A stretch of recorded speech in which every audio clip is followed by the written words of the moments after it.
Merci de votre fidélité, mesdames et messieurs. C'est parti, ça fait débat avec des acteurs qui sont déjà sur ces plateaux. Deux sujets à l'actualité, bien sûr. C'est dans une lettre adressée depuis jeudi dernier à Nkosazana Dlamini Zuma, président de la Commission de l'Union africaine. L'opposant historique congolais Etienne Tshisekedi précise enfin sa position. Il ne participera pas au dialogue politique tel que convoqué par le président Joseph Kabila. Mais dans un instant, on va vous donner les points de vue de ces mêmes partis donnés par le secrétaire général de l'UDPS. Et puis, autre actualité, au cours d'une réunion tripartite organisée à Kinshasa, la CENI, les gouvernements et les partenaires internationaux de la RDC se sont engagés à débloquer le processus électoral.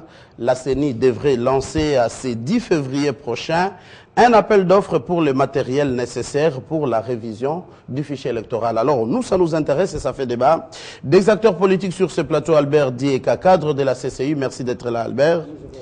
Et à vos côtés, Fidel Moussangou, coordonnateur du journal Les Phares. Fidel, merci d'être là. Et face à vous, Zachary Kenda, cadre au sein de l'UDPS, parti au sein de l'opposition. Merci d'être là, maître Zachary. Je m'en fous. Et à vos côtés, Joachim Diana, éditeur du journal La Colombe. Merci d'être là.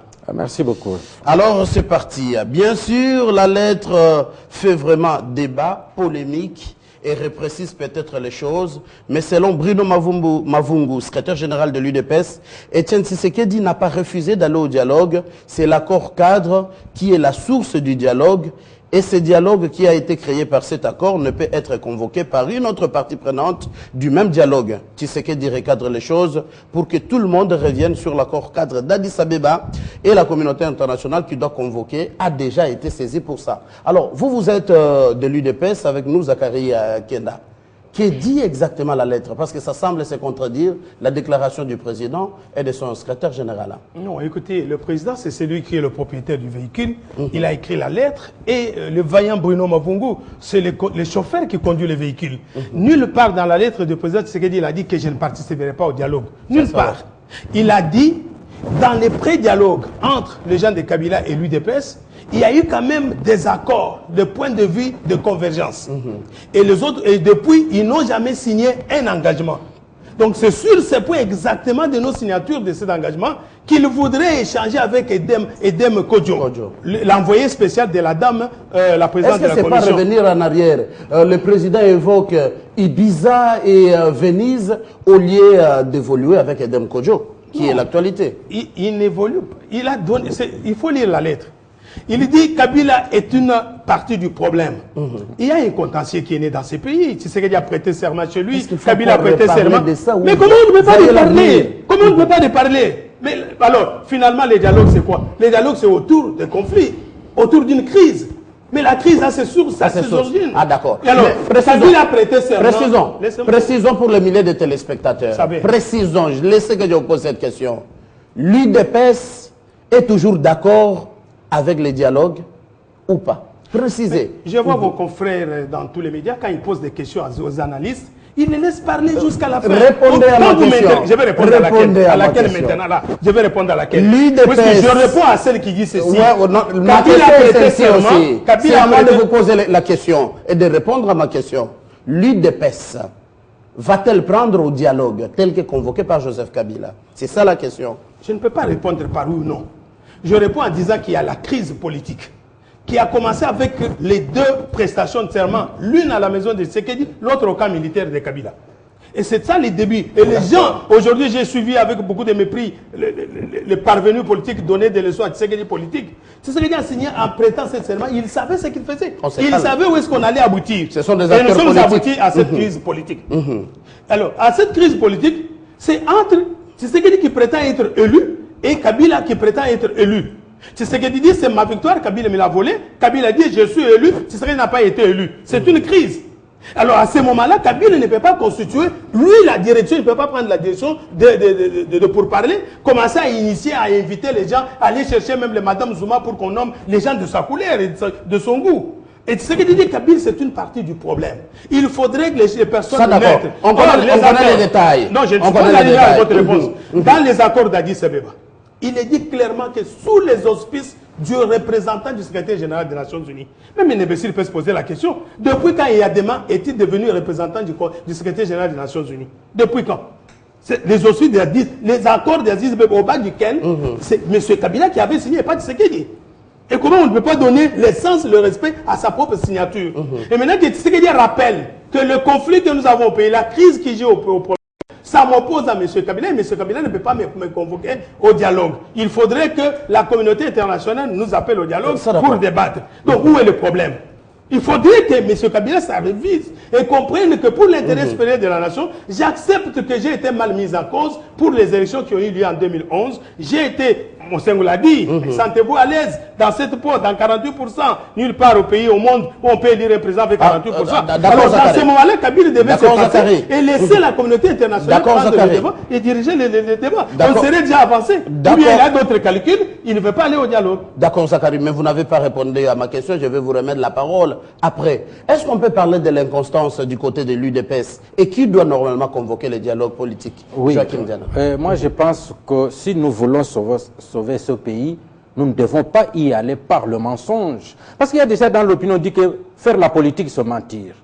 Tout le monde qui a lu l'accord cadre d'Addis Abeba, la réunion au cours de laquelle cet accord a été signé, n'avait pas comme objet conflit électoral en RDC. C'était la guerre à l'Est. On ne doit pas transporter l'accord qui a été signé dans le cadre de la guerre qui était à l'Est parce qu'on venait de vaincre quoi, le M23. Et puis, on connaît Mme Robinson qui dit que maintenant c'est la victoire militaire, il faut maintenant la victoire politique. On a terminé la guerre, il faut maintenant la victoire. Et maintenant ça devient, cette histoire-là, on le personnalise, ça devient un problème de l'UDPS. Nulle part dans l'accord cadre, on dit ça. Alors, quand déjà vous partez sur ces bases-là, vous faites la politique sur base de quoi? Vous êtes en train de mentir. C'est en train de mentir à l'opinion. Vous n'êtes pas crédible parce que le mensonge, c'est une anti-valeur. On part de l'accord cadre, un accord cadre qui a été signé par rapport à la situation à l'Est, la situation de guerre. Alors, il fallait maintenant signer l'accord pour que... Mais vous, finalement, Joachim Diana, vous comme éditeur d'un grand journal et analyste politique, est-ce que l'UDPS n'a pas raison en disant que le président Joseph Kabila serait une partie du problème? Non, tout à fait. Là est les raisons. Si Kabila était parti au problème, pour signer cet accord, ça ne devrait pas la partie au problème qui avait signé. On devrait appeler, on dit non, au Congo, nous connaissons deux présidents qui se disputent, alors vous signez ici, l'autre signe ici. Même dans l'accord, vous voyez, dans l'accord de Lusaka, l'accord de Lusaka, lorsqu'on connaissait qu'il y avait vraiment un problème, le gouvernement congolais a signé, les rebelles ont signé. Parce qu'on savait qu'il y avait deux partis au conflit, il y avait le mouvement rebelle et il y avait le gouvernement qui... Mais ici, si Tshisekedi était une partie au conflit, mais pourquoi il n'est pas allé signer l'accord cadre? Celui qui a signé l'accord cadre, à qui on demande d'appliquer, ne peut pas convoquer le dialogue. Moi, je pense que c'est tout simplement, on est en train de jouer du théâtre, on est en train de tromper l'opinion parce qu'on n'est pas dans le vrai. Quand on n'est pas déjà dans le vrai à partir des prémices, on ne peut pas aller de l'avant, on est sans boussole. Albert Dieka, c'est encore un coup qu'on vient de vous flanquer, vous, en pleine face, les gens de la majorité. Est-ce qu'on peut dire que l'UDPS, votre partenaire, vraiment du dialogue que vous ne faites que chanter, vous a abandonné à Michel? D'abord, je m'interdis de commenter la lettre écrite par un parti politique. Ce serait faire la promotion de ce parti politique parce que ça peut aussi être une stratégie, une façon de l'UDPS de négocier. La lettre a été écrite par l'UDPS. Les enchères encore. De nous dire l'essentiel. Mais je risque de sortir ici un peu gêné parce que j'ai fait la pédagogie générale. Quand on me dit que la notion de serment, on peut prêter serment dans son installation hygiénique ou dans son jardin, là, je vais faire appel aux hommes de droit pour qu'ils nous précisent encore la notion de prestation de serment. Et on parle aussi de notion de droit et de droit international. On fait allusion au dialogue. On fait allusion à l'accord cadre. Et on parle accord. Et on s'invite même sur le manifestant lequel on n'a pas été invité. L'UDPS devient le bénéficiaire des accords qui devraient impliquer même des pays sur le plan régional. Vous savez que le Rwanda et les autres étaient parties prenantes dans cet accord-là. Ça, c'est ce que mon estimé grand frère a appelé le mensonge. Moi, je l'appelle la politique fantasme.